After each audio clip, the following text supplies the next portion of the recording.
ver, tá assim, isso.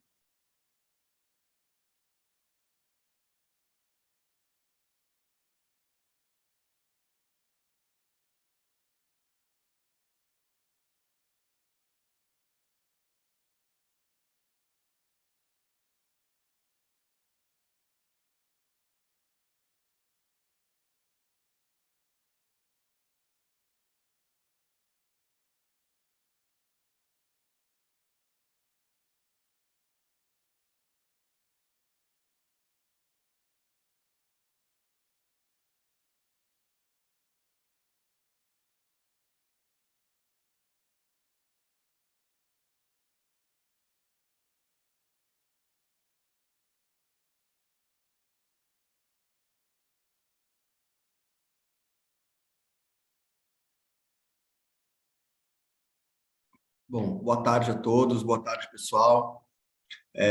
Queria dar as boas-vindas para vocês. Meu nome é Arthur Siqueira, eu sou um dos sócios aqui da GEL, sou analista de investimentos e a gente queria marcar essa reunião justamente só para primeiro agradecer a todos que se inscreveram, agradecer a todos que estão aqui, dar boas-vindas à segunda edição do Desafio GEL, né? E hoje eu queria falar de 3 pontos, tá? Primeiro, antes de tudo, queria só avisar todo mundo que, como o Zoom já avisou, essa reunião está sendo gravada, muito mais para a gente ter o registro. Então, só para vocês saberem, tem um íconezinho de recording aí em cima. E aí, além disso, eu queria falar de 3 pontos principais hoje na reunião e depois a gente abre para perguntas. O primeiro deles é a importância do desafio, do desafio GEL na nossa missão aqui como empresa. O segundo é por que a gente acha que o desafio é uma experiência bacana para quem participa. E o terceiro, contar um pouquinho por trás do tema do desafio e um pouco da estrutura do desafio. Tá? Então, esses são os 3 pontos que a gente queria abordar hoje.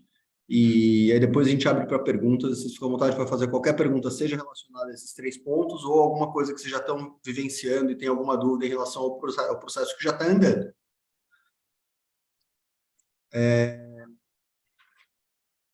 Vamos lá. Em relação ao primeiro ponto, o desafio para a gente é uma peça muito importante na nossa missão como empresa, né? A GEL, ela foi fundada com o objetivo de investir o dinheiro dos fundadores nos melhores ativos do mundo e buscar real diversificação. Então, essa missão é uma missão que a gente carrega até hoje e a gente começou a trazer, falou, poxa, a gente pode fazer isso, os fundadores falaram, a gente pode fazer isso com o nosso dinheiro, a gente pode fazer isso com o dinheiro de outras pessoas. E o brasileiro pode se beneficiar muito de ter uma real diversificação. O que é investir no exterior? Que até pouco tempo atrás nem poder podia, né? Então, a missão da GEL, uma parte importante da missão da GEL é democratizar o investimento no exterior. E aí passa por explicar para as pessoas como é que é, quem investe no exterior, como é que faz as análises, como é que entende o que é, por que processo passa. Então, o desafio da GEL, ele é uma peça super importante de ensinar para todo mundo, de mostrar para todo mundo que não é nada diferente do que investir na Bolsa do Brasil, só tem o benefício de você conseguir olhar para o mundo todo, encontrar empresas que têm modelos de negócios muito diferentes do que se encontra aqui, muitas das empresas das quais a gente já tem até uma opinião como consumidor, né? A gente já conhece muito melhor do que muitas das empresas que estão listadas aqui. Então, essa parte é muito importante para a gente, o desafio é uma coisa que a gente faz com muito carinho, porque a gente acha que é uma peça muito importante nessa missão que a gente tem, que é levar esse conhecimento e levar para o brasileiro a informação de que ele pode sim diversificar os seus investimentos. E aqui a real diversificação ela acontece quando você se expõe a coisas muito diferentes. Então, você pegar e investir o seu dinheiro no Brasil, um pouco em renda fixa, um pouco em renda variável, um pouco em multimercado, você está diversificando o seu retorno. Ele vai ter um pouco mais de previsibilidade, um pouco menos de previsibilidade, mas ele ainda é todo no Brasil, né? Então, o risco está correndo é muito Brasil. E a gente é super a gente é super otimista com o Brasil. Né? No final do dia, o que a gente está querendo oferecer para os brasileiros é uma opção deles investirem o dinheiro que eles pouparam. Para você ter dinheiro para poupar, você tem que ter dado certo. Né? Então, a gente é super otimista com o Brasil, que a gente acha que o brasileiro pode ficar um pouquinho mais exposto lá fora, e a gente quer ser uma opção para isso. E a gente quer mostrar para todo mundo que isso é uma coisa que dá para fazer daqui, dá para ter uma carreira fazendo isso daqui. Então, o desafio é uma peça importante nesse sentido, que liga muito com o meu segundo ponto, que é por que o desafio da GEL é uma oportunidade bacana para quem participa. Né?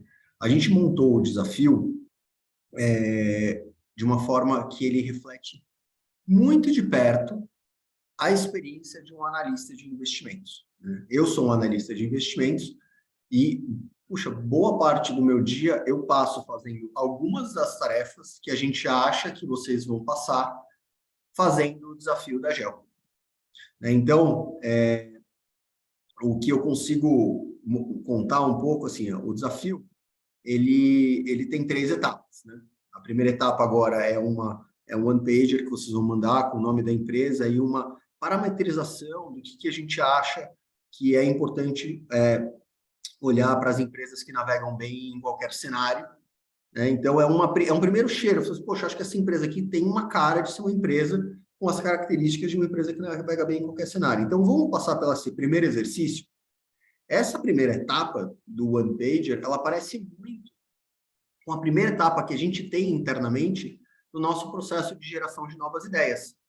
O nosso processo de geração de novas ideias, ele passa por cada um dos analistas que tem alguma empresa que ele está monitorando, que ele tem interesse, que ele acha que possa ter a cara da GEL, faz um one-pager também. É parecido, não é idêntico a esse, é parecido, bem parecido, e submete esse one-pager para o comitê de investimentos, que é o time de investimentos. E entre a gente discute, olha todos que foram submetidos, vê em quais deles parece que tem uma chance maior de ter uma empresa com a cara da GEL, e faz uma priorização de, poxa, então tudo bem, então vamos investigar essas 4 empresas aqui, das 10 que vieram, vamos investigar as 5 empresas das 10 que vieram, e aí a gente passa para a segunda etapa. Mas vejam, assim, é muito parecido. E essa parametrização que vocês receberam nesse one-pager é super parecida com o scorecard que a gente usa aqui, a tabela de pontuação que a gente usa aqui para pontuar as empresas. Né? O nosso processo, ele é um processo que é montado de uma forma super parametrizada. Então, para ajudar a gente a identificar algumas coisas e poder comparar uma empresa que está no setor de bebidas com uma empresa que está no setor de luxo com uma empresa que está no setor de tech. Né? Então, a gente consegue fazer isso aqui por causa dessa parametrização, a gente refletiu um pouco dela nesse one-page. Tá? A segunda etapa é uma etapa que vocês vão fazer já um PowerPoint, uma apresentação, estudar um pouco mais da empresa, ainda na parte bem mais qualitativa, e explicar, poxa, por que aquela minha hipótese, ela se materializa como? Né? Quais são os argumentos? Como é que eu consigo explicar um pouco melhor por que aquela empresa é uma empresa que navega bem em qualquer cenário? E a gente tem também uma etapa dessa internamente que chama Screening Memo. É um documento que a gente faz, que também é submetido para o Comitê de Investimentos numa segunda etapa, que o objetivo desse documento é assim, poxa, estudei um pouco mais, continuo intrigado com a empresa, acho que ela pode ter muitas vantagens competitivas nesse cenário, nesse ponto, ou, olha, estudei e vi que talvez aquilo que eu achava não é tão verdade. Para a gente aqui, o sim e o não tem o mesmo valor. Porque na hora que você fala assim, puxa, não quero olhar essa empresa, porque eu acho que ela não tem, tem pouca probabilidade de ter as características que a gente busca. É ótimo, porque a gente pode pegar o nosso tempo, que é a coisa mais valiosa que a gente tem, e aplicar para uma outra coisa. Então, essa segunda etapa que vocês vão passar, ela é muito parecida com a nossa etapa do Screening Memo, que é um trabalho mais aprofundado, ainda qualitativo, que aí passa para um segundo ponto de avaliação. E aqui, internamente, a gente fala assim, poxa, legal essa empresa, então vamos gastar mais tempo, vamos fazer um comitê dela. E o comitê é um estudo bem mais aprofundado, onde a gente faz a nossa tese de investimento, onde a gente faz o nosso modelo de valuation, que ele aí vai se parecer muito com a etapa final do challenge. né? Então, eu estou fazendo todo esse paralelo só para mostrar que, assim, é muito parecido, o challenge é muito parecido com o dia a dia de um analista de investimento. Então, na hora que você participa, você consegue ter uma ideia muito boa de, poxa, isso é uma coisa que eu quero para mim? Isso é uma coisa que faz sentido para mim? Né? Quero ter esse tipo de exposição, é uma decisão, porque durante a faculdade é hora de vocês, poxa, testarem, eu acho que isso tem mais a minha cara, ou tem outra coisa que tem mais a minha cara. Então, a gente vê no Challenge uma ótima oportunidade de você testar isso. Pô, eu fiz o desafio da GEL, gostei das etapas, isso é muito parecido com o que eu vou fazer lá, é uma carreira que eu quero seguir ou não é? Então, a gente acha que é bom para todo mundo, porque oferece também, fecha esse gap de informação, que é super difícil quando está na faculdade. Pô, será que eu vou gostar de fazer análise de ações? Será que eu prefiro fazer outra coisa? Né? Então, o challenge, o desafio, ele ajuda quem participa nesse sentido. Né? E aí, um terceiro ponto que eu queria entrar também é o tema. O tema e a estrutura. Né? A gente escolheu esse ano essa segunda edição do nosso desafio. O desafio do ano passado foi focado em empresas de alto crescimento. E esse ano a gente escolheu o tema principal, se for pensar, é resiliência. Né? E por que resiliência? Resiliência porque a gente vê, está navegando em tempos bem mais incertos, tem uma probabilidade bem razoável de a gente entrar num período mais recessivo, com inflação mais alta, juros mais altos. E aí você fica perguntando, poxa, ainda é bom negócio investir em ações? Na nossa opinião, é. Por quê? Porque tem algumas empresas que, independente do cenário, elas navegam super bem. São aquelas empresas que são as donas dos seus setores, são empresas que são dominantes, são empresas que são indispensáveis, tanto para os seus clientes, quanto para os seus fornecedores, quanto para a sociedade. Então, como é que a gente encontra essas empresas? E é muito parecido com a forma como a gente encontra as empresas aqui na GEL. Né? Então, a resiliência é aquela empresa que não necessariamente tem aquele maior upside, aquele que, poxa, vai dar um retorno super alto em um cenário. A gente tem aquela empresa que vai dar bons retornos em múltiplos cenários, porque a verdade é que, principalmente no cenário mais incerto, a gente não sabe muito bem o que vai acontecer daqui a 5 anos. Aqui na GEL, a gente não sabe o que vai acontecer daqui a 5 anos.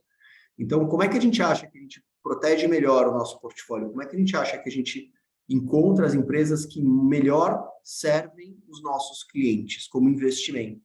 É procurando aquelas empresas que, independente dos cenários que virem realidade no futuro, elas vão bem, porque elas têm o melhor relacionamento com seus clientes, ela tem o maior poder de pagamento com seus fornecedores, elas têm as maiores vantagens competitivas em relação aos seus competidores.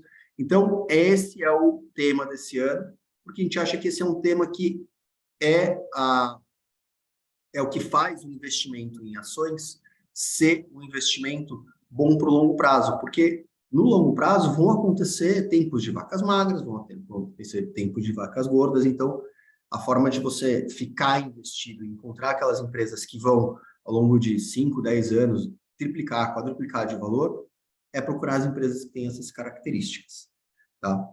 A gente viu isso na pandemia. Né? Na pandemia, principalmente no setor de hotelaria, foi um setor que a gente acompanhou de perto, a gente viu que as empresas sofreram muito, todos os hotéis eram fechados, tudo era fechado, o aeroporto fechado, hotel fechado, e muitas empresas sofreram. Mas as empresas que eram dominantes naqueles setores, elas sofreram menos, e quando a atividade voltou, elas voltaram mais rápido. Por quê? Porque elas eram as empresas que estavam na cabeça de todo mundo, que todo mundo lembrava primeiro, era o primeiro hotel que reservava, ou era a primeira passagem que comprava. Né? Então, é essa empresa que a gente quer encontrar esse ano. E esse é o trabalho que a gente faz aqui.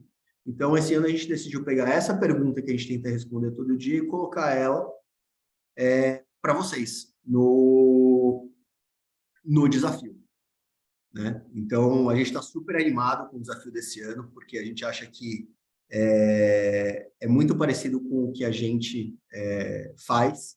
A gente fica muito curioso, né, para ouvir o que está na cabeça de vocês, que empresas vocês pensaram, que tipo de ângulo vocês vão ver, porque é o nosso dia a dia, a gente adora fazer isso. Então, a gente está também muito curioso para ouvir como é que vocês pensam, e que tipo de ideias vocês vão trazer. Estou super animado aí. Até o dia 12 a gente está esperando os one-pagers. Estou ansioso aí para ver o que vai vir em termos de ideias. A gente está aqui com o time todo pronto para receber esses one-pagers, dar seguimento no nosso desafio e ouvir lá no final, na etapa final, as ideias mais detalhadas, os argumentos e tudo. A gente está, né, com esse processo querendo também entender como é que vocês pensam. Né? A gente tem aqui como prêmio um estágio de verão, né? E então o que a gente também está buscando com esse desafio é descobrir gente que pensa como a gente. Né? Então, esse também é um desafio, uma oportunidade muito grande de procurar, né? De vocês conhecerem melhor e saber se vocês gostam de fazer o trabalho, que é o trabalho que a gente faz aqui, e a gente também conhecer melhor vocês, pô, será que tem alguém, né, que pensa como a gente, que se daria bem na nossa cultura? Então, a gente fica muito animado de fazer esse tipo de desafio, porque a gente vê ganhos e vantagens para todo mundo. Né? Então, estamos aí aguardando ansiosamente as próximas etapas, os trabalhos de vocês. E acho que era isso que eu tinha de introdução. Queria também ver se alguém tem alguma pergunta, abrir para perguntas, não só sobre esses pontos, mas também, né, sobre o processo e as etapas e tudo que a gente puder ajudar aqui, meio que como um plantão de dúvidas. A gente queria também disponibilizar o tempo para ver o que vocês já têm de dúvidas e alguma pergunta que vocês têm. Tá? Tô eu aqui, tem mais gente do time, a Karina, o Bruno, a Amanda, a Fernanda, a Giovana, o Rafa. Estamos aqui à disposição para responder as perguntas de vocês.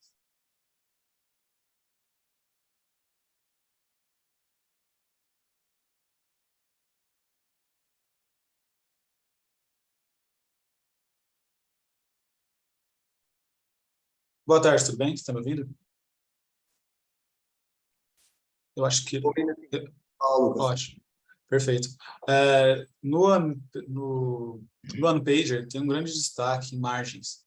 Eu queria entender, a gente tem que olhar bastante para a margem bruta ou a gente pode ter um enfoque também nas margens de lucro, de operacional, esse tipo de coisa? Pode. Vocês podem olhar, obviamente seria melhor todas as margens boas, mas por que a margem bruta é importante? E é a margem que a gente olha aqui. Porque a margem bruta é aquela que melhor, é a forma mais crua ou mais evidente de mostrar aquela relação da empresa com o seu cliente. Né? Quanto maior a margem bruta, maior é a diferença entre o valor que o cliente vê do produto que você está vendendo e o custo que ele tem. Né? Obviamente, tem vários outros custos associados a vender, se você tem loja, se você não tem loja, se você tem muita gente na operação, não tem, mas a margem bruta para a gente é o maior indício de que tem um descasamento muito grande entre percepção de valor e custo. Então, se você pega, por exemplo, uma empresa de cosméticos, certo? Uma empresa de cosméticos que vende aqueles cremes mais de luxo, que, como a gente tem aqui no nosso universo de cobertura, a Estée Lauder, a L'Oréal, cara, esses caras, eles têm uma margem de 80%, porque o valor percebido que o cliente topa pagar é muito mais alto do que o que custa. Isso é um sinal de poder de preço. Não só isso, mas tanto que é uma das categorias, mas é uma evidência de poder de preço. Então, empresas de luxo como a Louis Vuitton têm margens muito altas e muito estáveis. Né? Então, a margem bruta é uma margem que a gente olha que é um indicador muito mais forte da relação de diferença entre preço, né, em valor e custo. Tá? Mas tem empresas que não têm uma informação relevante na margem bruta. Tá? Então, nessa hora, se você quiser usar outra margem, você pode explicar o porquê. Então, vou te dar um exemplo. Uma empresa que a gente tem no nosso portfólio, que é Visa. Visa não tem uma informação muito grande da margem bruta, porque a margem bruta não tem um custo associado àquela receita, ela tem um custo de estrutura. Então, a margem bruta não diz muita coisa. Então, a gente olha outra margem, olha a margem EBIT, a margem EBITDA. Então, se você entender que tem uma outra margem que é mais relevante, é só você explicar por que a gente considera. Perfeito, obrigado. Hein? Tem mais alguém com a mão levantada, mas está escrito iPhone, eu não sei seu nome. Dá licença, eu sou o João, tudo bom? Tudo bem, João? Tudo bem, você consegue me escutar? Sim. Não sei, ok.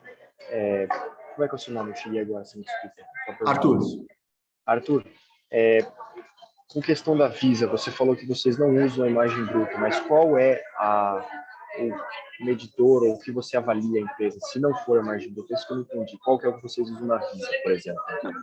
Vamos lá, a margem. Então, se você pegar aquele one pager, ele tem vários critérios que buscam vantagens competitivas. Um desses indícios é a margem, né? E aí, quando a margem não se aplica, a gente usa outro tipo de margem que ainda possa se aplicar, uma margem EBITDA, uma margem EBIT, né? Então, procurar algum índice de rentabilidade que consiga, que você fala assim, poxa, eu entendo que esse índice de rentabilidade ele reflete o poder de preço, né? Ele pode ser usado como evidência de poder de preço, tá? Por isso que a gente fica lá na margem bruta, porque a margem bruta é a evidência de, putz, eu cobro tanto por um produto que me custa tanto, então eu consigo extrair muita margem desse produto. Então, na Visa, a gente olha mais a margem EBITDA, por exemplo. Mas é um caso específico, eu também não queria pegar aqui a exceção para usar de regra, né? Normalmente, na grande maioria, 90% das empresas que a gente olha aqui, a gente pontua a margem bruta.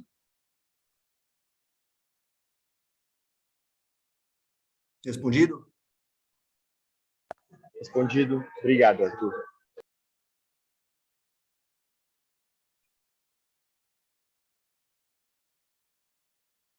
Eu vi uma pergunta aqui do Lucas. Olha, Lucas, aqui sobre... Vou ler a pergunta para todo mundo, caso não esteja olhando no chat. Eu e o meu grupo notamos alguns aspectos, além dos critérios propostos, que vemos como valorosos nas empresas que estamos estudando. É possível fazermos um critério adicional, um adendo ou um page? Acho que sim. Acho que sim. Todas as evidências que vocês conseguirem colocar de qualidade ou de vantagem competitiva, pode colocar naquelas caixas de texto que estão colocadas no one-pager. A gente vai considerar, sim, como informação, tá?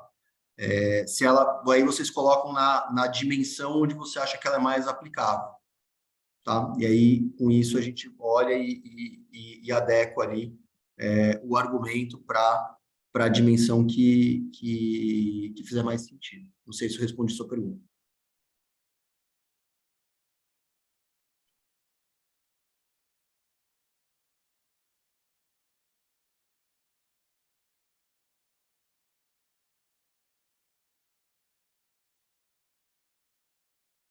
Ah, beleza. E aqui?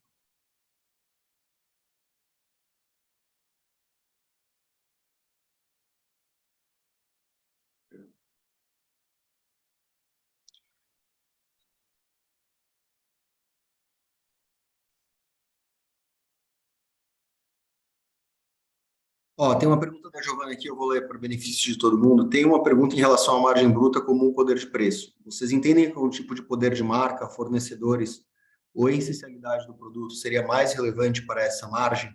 Sim. Na verdade, a gente olha para diversos fatores. Se você olhar lá, além da margem bruta, tem uma lista de vantagens competitivas que são mais qualitativas, que podem refletir numa margem bruta maior, que contam como critérios que eu acho que fazem menção ao que você colocou aqui. Então, poder de marca, lá tem marcas, propriedade intelectual, fornecedores, lá tem uma linha de vantagem competitiva para você classificar se ela tem uma vantagem competitiva na cadeia de suprimentos para cima, né? Essencialidade do produto também tem uma questão de stickiness, que você pode lá classificar, poxa, isso aqui é um produto aqui super essencial, né? É um produto que tem baixa elasticidade de preço.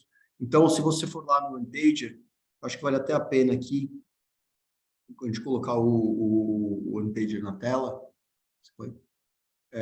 só para a gente passar por esses pontos, porque, de novo, na linha de resiliência, né, na linha do que a gente estava falando sobre resiliência em múltiplos cenários, a gente também tem que basear a nossa opinião em múltiplas evidências, não é só na margem bruta, né? Então, uma empresa que tem múltiplas evidências de vantagem competitiva, ela vai bem melhor do que uma empresa que tem uma vantagem competitiva muito forte, Mas se aquela vantagem competitiva, se a gente tiver errado sobre aquela vantagem competitiva, aí toda a linha de argumentação cai. Então, a ideia aqui é a gente ter múltiplas evidências para corroborar, né, a nossa opinião. O Bruno está colocando aqui na tela. Então, por exemplo, aqui, ó, quando a gente fala propriedade intelectual, marcas, está vendo aqui? Então, Giovana, você pode colocar aqui, ela tem uma marca relevante, sim, explicar o porquê que ela tem uma marca relevante. Então, aqui isso vai contar como vantagem competitiva. Isso vai contar para poder de preço, né? E aí a margem bruta alta, ela pode ser um reflexo dessas coisas, dessa lista de vantagens competitivas que a gente listou aqui, que explicam o porquê da margem alta, né? Então, isso aqui é muito mais a causa e o efeito é a margem bruta alta e estável por um longo período de tempo, tá? Então, o que a gente está procurando mesmo é muito mais o argumento, o porquê, a narrativa que está nesses pontos que você colocou, né? E aí, aqui nesse one pager, principalmente nessa caixinha de vantagens competitivas, é onde você explica o porquê, né? A narrativa, que esses pontos que você colocou, eles encaixam muito bem aqui. Então, cadeia de produção upstream tem o ponto dos fornecedores, o network effect, o stickiness, né? A relevância está aqui, você pode considerar como isso e justificar ao lado, e as marcas também.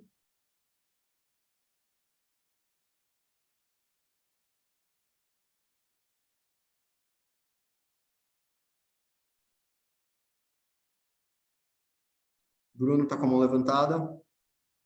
Boa tarde, pessoal. Estão me ouvindo? Tudo bem, Bruno?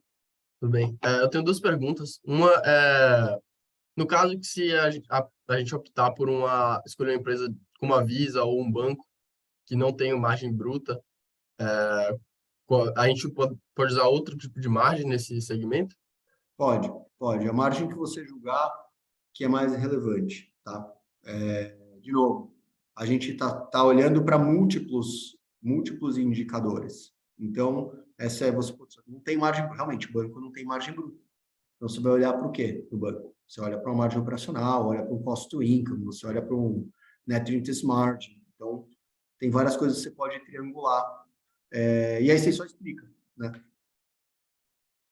Então, e minha outra dúvida era o seguinte: na hora da escolha da empresa, vocês aconselham levar em consideração a precificação que está tendo atual no mercado, levando em conta múltiplos, essas coisas, ou vocês acham que é melhor só fazer uma análise qualitativa das empresas para a escolha da empresa?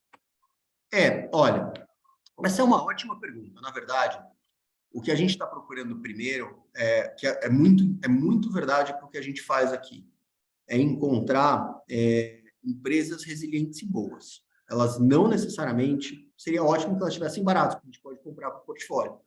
Mas tem empresas aqui que a gente cobre há muito tempo que não ficaram baratas ainda, mas a gente acha tão difícil encontrar uma empresa muito boa e muito resiliente que a gente prefere estudar ela, mesmo que ela está cara, e colocar ela no nosso universo de cultura, porque uma hora ela vai ficar barata, né?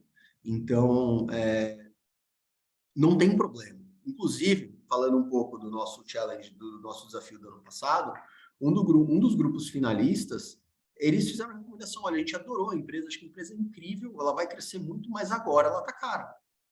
E a gente achou super maduro a recomendação. Tudo bem, você não precisa descartar a empresa, falar, erramos na empresa porque ela está cara. Não. A gente olha para duas coisas diferentes. Primeiro é a qualidade, né? Aqui na GEL a gente olha primeiro a qualidade. Se a gente não entende que a empresa é de uma excelente qualidade e o porquê, a gente nem se preocupa com o preço. E aí depois que a gente entende, que a gente vai se preocupar com o preço. Então seria ótimo que a gente encontrasse uma empresa, no mundo ideal, indispensável, super resiliente e muito barata? Ótimo, mas é bem difícil. Então, nessa escolha, a gente prefere encontrar aquela empresa que é super resiliente, que é ótima, que é muito boa, que um dia vai ficar barata. Porque no dia que ela vai ficar barata, a gente vai entender o porquê que ela ficou barata, né? Se a gente escolher uma empresa que a gente não sabe muito bem por que ela é boa, pode ser que ela pareça barata, mas não esteja barata. E aí é um risco muito maior, que é o risco de perda permanente de capital, né? Então, veja, essa escolha da empresa é muito parecida com o que a gente faz aqui. Primeiro, a gente se preocupa com a qualidade. Então, a primeira análise, se você quiser ter um cheiro de valuation, se ter um cheiro de quando ela está cara ou está barata, tudo bem, não tem problema. Mas a primeira, se vocês pegarem a primeira etapa e a segunda etapa, elas são totalmente qualitativas, porque é exatamente o que a gente faz aqui. Primeiro, tudo qualitativo. Depois a gente se preocupa com precificação. Legal? Muito obrigado. Arthur, antes de pegar a sua pergunta, eu vou só ler a da Carolina, que já tinha mandado aqui enquanto eu respondia a do Bruno, mas esse é o próximo, tá bom? A pergunta da Carolina é: só para confirmar, uma empresa que não necessariamente tem uma marca tão reconhecida como Coca-Cola, mas vende um produto essencial como remédio de doenças crônicas, também possui algum nível de precificação? Poder de precificação? Certo, sim. Né? Pensa assim, se é um produto indispensável, ele não precisa ser reconhecido, né? Se ele é indispensável, ele pode ser indispensável por vários motivos, né? Aliás, Coca-Cola apesar de eu adorar Coca-Cola, é super dispensável, mas é super reconhecido. Então, aqui a ideia é falar assim, poxa, eu quero encontrar aquele produto que não consegue viver sem. E mesmo que a empresa aumente o preço, a pessoa vai reclamar um pouco, mas vai acabar comprando, né? No limite de um cenário inflacionário, o bom investimento são aquelas empresas que causam inflação, porque elas conseguem repassar o preço e defender as suas próprias margens, né? Então, sim, com certeza. Vai, Arthur, pode falar. Oi, Arthur, tá me ouvindo? Eu ouço bem. Para fins de avaliação nos grupos que passaram para a próxima fase, vocês vão avaliar como é que vai ser assim, 50% a pontuação em si que a gente der nos critérios especificados e 50% a justificativa qualitativa, ou vocês vão usar a justificativa como um aspecto eliminatório assim de cada quesito? Como é que vai ser essa avaliação dos 20 grupos que passarão? Vamos lá. Então, deixa eu explicar para você aqui, porque a gente tem isso no regulamento, vou pegar aqui. Tem critérios para cada uma das etapas, tá? Então, na primeira etapa, que é a etapa do One Pager, o critério de avaliação vai ser o seguinte: 30% da nota que a gente vai dar internamente, não tem nada a ver com a nota que você vai dar para a empresa.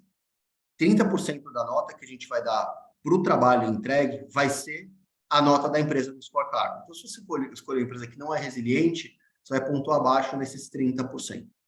60% da nota que vocês vão receber como grupo vem da justificativa sobre o scorecard. Então, quão bem vocês conseguem explicar a nota que vocês deram. E 10% vem de formatação. Se o trabalho está bem escrito, está coerente, né? Se está sem erros de português. Então, 30% encontrei a nota sobre a empresa que vocês escolheram. 60% é a justificativa do porquê vocês pontuaram aquela empresa daquele jeito e 10% é a formatação.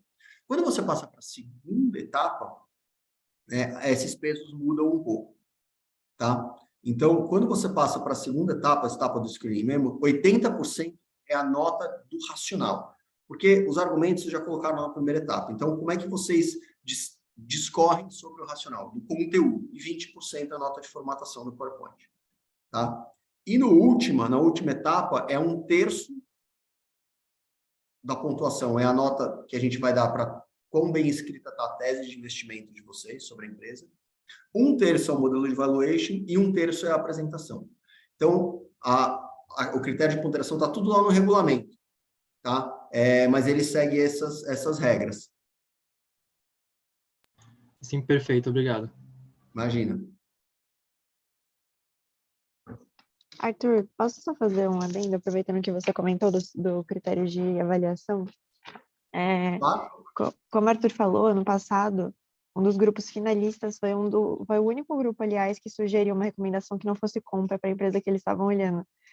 E eu queria adicionar que esse foi, na verdade, o grupo ganhador. Então, eles sugeriram a SML, fizeram um modelo muito bom e chegaram à conclusão de que, apesar de que a empresa fosse boa e atendesse todos os critérios até ali, não era uma empresa que tivesse uma posição de compra. Então, eu só queria, mais uma vez, incentivar vocês a olhar primeiro a qualidade da empresa, que é isso que a gente mais busca. E se acontecer de para frente vocês projetando a empresa entenderem que não é isso, isso não vai dar um desconto. A nota de valuation é uma nota da qualidade do modelo de vocês e das premissas, mais do que uma nota de se é uma recomendação de compra ou não. Eu só queria fazer esse adicional. É verdade. A nota do modelo é a qualidade da construção do modelo, quão bem construído e coerente ele está, e não quanto de upside tem no preço da ação, tá? De novo, aí a gente volta naquele ponto, assim, o não vale tanto quanto o sim. Seja nas fases iniciais qualitativas, seja na recomendação de compra ou de venda. Então, assim, eu recomendo você não comprar, putz, vale tanto dinheiro quanto eu recomendo você comprar.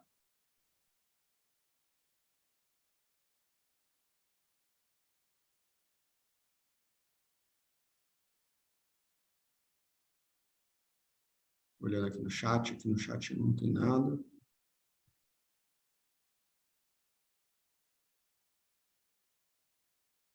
João, pode falar. Arthur,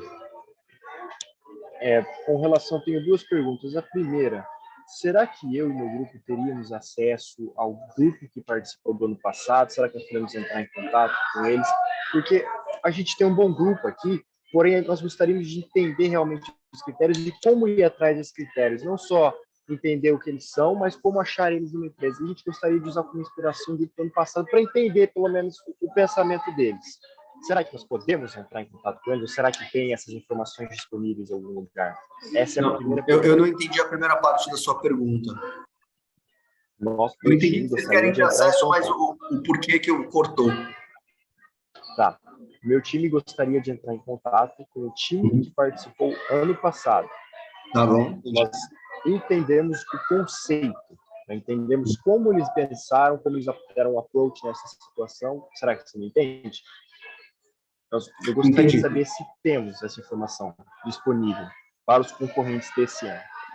Eu precisaria consultá-los, honestamente, porque saber se eles estariam dispostos a bater um papo. A gente pode marcar, se eles toparem. Aí eu entro em contato com você e falo, e aí aviso todo mundo. Acho que se eles ficassem disponíveis, eu acho que o correto seria eles ficarem disponíveis para todo mundo conversar com todo mundo. Sim, eu acho que é uma ótima ideia. Eu posso ver se a gente consegue fazer isso acontecer. Uma coisa que eu diria, assim, os critérios, né, do ano passado não são os mesmos desse ano. Para você conseguir pegar deles, o processo de raciocínio, mas eles tinham outros drivers na cabeça. Né? O desafio do ano passado eram empresas que iam crescer 5 vezes em 5 anos. Né? Diferente do tema desse ano. Mas eu acho que pode ser que eles consigam dar para vocês algum... A gente ficou parado aqui, hoje teve dificuldade de encontrar empresa assim, fomos por esse caminho. Deixa isso com a gente vê se a gente organiza alguma coisa. Você pode me deixar o seu e-mail disponível, que eu entro em contato para você depois, só para não perder o contato, assim, por favor. Se você deixar no chat aí, eu vou escrever depois. Pode mandar nesse aqui, ó. Vou colocar no chat, tá? Obrigado. Só, enquanto o Arthur digita, só acrescentando, porque talvez seja uma informação que você não tem, mas outros grupos têm, o nome dos ganhadores e o contato deles está disponível no LinkedIn da GEL. Quando a gente anunciou os ganhadores, a gente marcou eles lá. Mas como o Arthur acabou de comentar que a gente vai entrar em contato com eles, eu já estou pedindo antecipadamente para quem já tinha visto esse post, esperar a gente ter autorização deles para vocês entrarem em contato sobre qualquer ponto, tá? Eu coloquei o e-mail no desafio, João, porque aí talvez pingue para mim, mas vai pingar para mais gente, talvez alguém entre em contato com você antes. Perfeito, obrigado.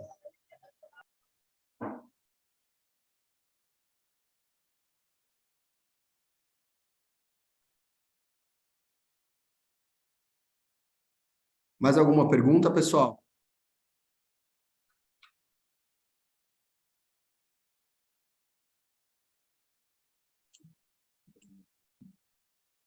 Fala pessoal, tudo certo? Eu queria fazer uma pergunta, mas entender um pouco melhor a filosofia de investimento de vocês, que eu estava pensando assim. Quando você pensa em empresa resiliente, assim, uma das primeiras coisas que vieram na minha cabeça, né, são pegar uma empresa que vende produtos indispensáveis, como falaram já, produtos que todo mundo precisa comer, por exemplo, então você vai atrás de uma grocery store. Só que vocês dão muita importância para as margens.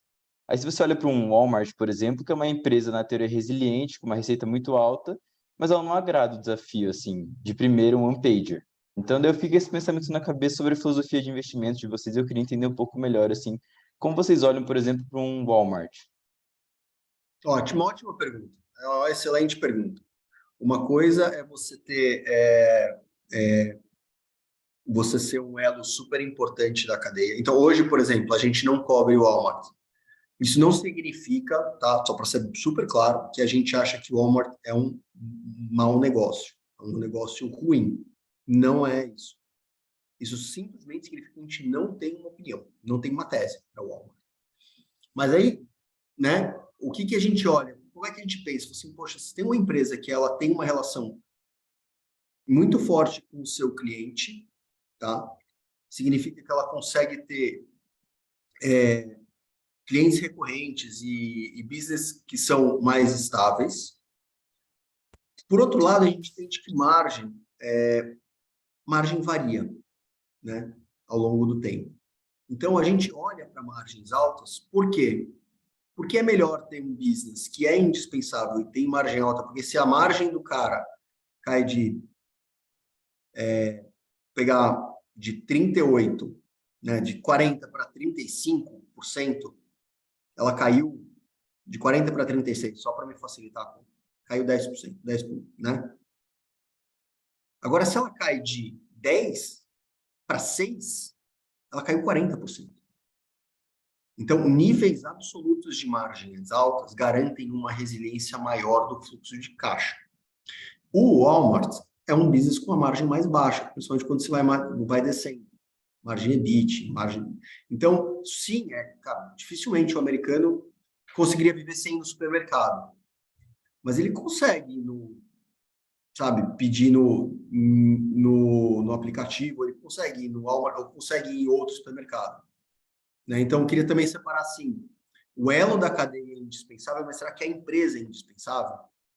Né? Então, para pegar um outro exemplo que não tem, e aí é onde para a gente não é indispensável, mas é único. Então, você quer ir para a Disney? Você só consegue ir na Disney. Você pode até ir no Beto Carreiro, mas você não vai ver o que tem na Disney. E não é indispensável. Mas para ir na Disney, tem que pagar o que eles pedirem. E o preço do ingresso da Disney cresce há 30 anos. Entra inflação, sai inflação. Então, assim, eu acho um ótimo ponto.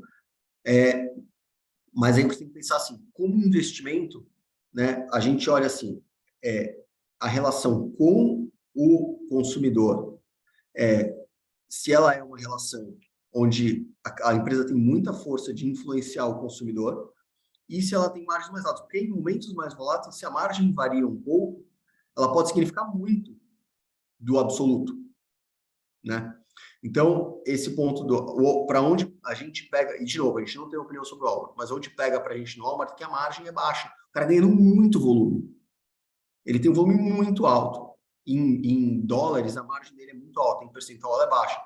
Então, se tiver um ano ruim, a margem em dólares pode cair pela metade, porque a margem percentual dele é baixa. Tá? Então, também para te oferecer uma outra dimensão.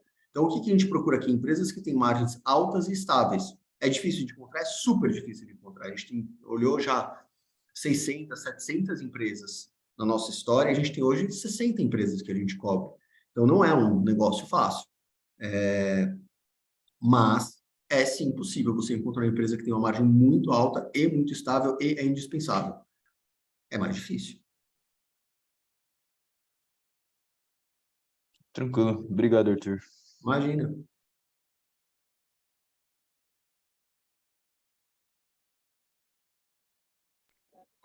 Arthur, Oi. se nenhuma outra pessoa tiver uma pergunta, eu gostaria de fazer mais uma hipotética agora, uma pergunta de uma situação. Pode fazer. Ok.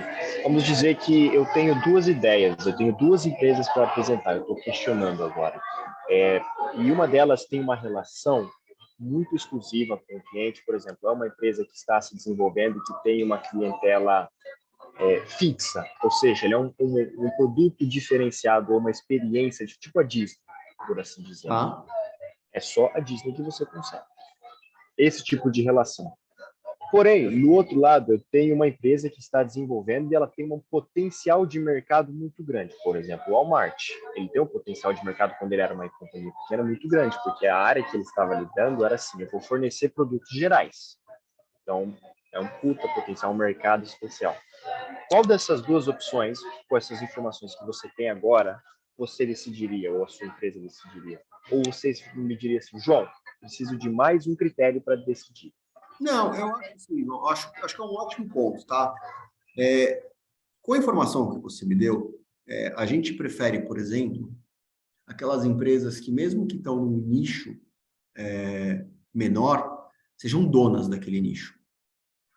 Entendeu? Então, você, qual é o TAM do Walmart? Cara, é tudo que é gasto no supermercado do mundo, é enorme. Mas ela é dominante, dona do mercado onde ela está? Não. Tem vários substitutos, tá? Então, esse é um ponto, né? Agora, para colocar para vocês outro ponto. Pega um mercado de rating de crédito, né? Um mercado onde tem os bonds que são emitidos, ou pega um mercado de publicidade digital, tá? O mercado de mídia. Poxa, tem dois players grandes no mídia digital, é o Google e o Facebook. Eles são donos desse mercado. Esse mercado é menor do que o mercado de groceries? É menor, mas eles são donos desse mercado. Tá? Tem inúmeros exemplos que a gente pode dar aqui. Pega o mercado de outra empresa que a gente olha, que eu também não quero ficar falando empresa que a gente cobra, porque aí, né, a gente já colocou um critério de criatividade e também não queria ficar oferecendo mais dificuldade para vocês, porque a gente já colocou algumas empresas lá que a gente... Mas, por exemplo, pega o setor de agências de viagem online, tá?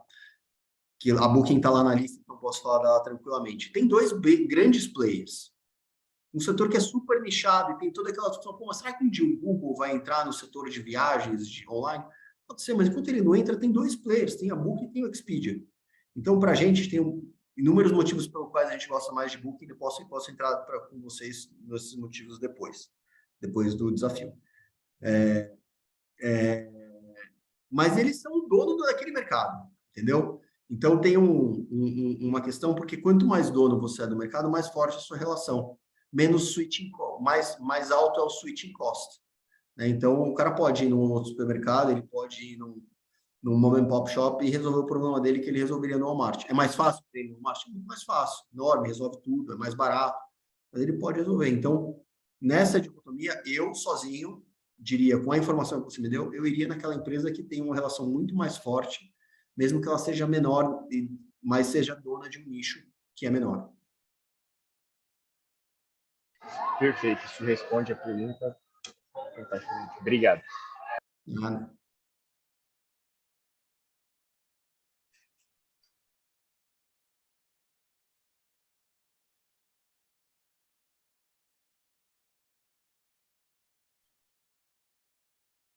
Bom, pessoal, se não tem mais perguntas, eu queria te agradecer demais vocês terem participado da reunião hoje. A gente queria deixar um canal aberto aí, seja no e-mail do desafio, seja nas redes sociais, para responder quaisquer perguntas desse tipo que vocês fizeram, que foram todas ótimas perguntas. Acho que tem um monte de dúvida que surge enquanto a gente está fazendo. A gente teve um monte de dúvida também quando a gente estava montando o desafio. Então, estamos aqui à disposição. A gente quer que seja uma experiência legal para vocês, que vocês tirem daqui mais conhecimento sobre a empresa que vocês escolheram, mais conhecimento sobre a carreira que é trabalhar em buy-side, no Global Equities. E a gente está super curioso de ver o que está na cabeça de vocês que estão pensando. Então, fiquem à vontade para entrar em contato com a gente e a gente volta com vocês sobre esse ponto aí dos ganhadores do challenge passado. Tá bom? Obrigado, pessoal. Boa tarde. Perfeito, Daniel. Muito obrigado pelo seu tempo, viu? Tchau, tchau. Tchau.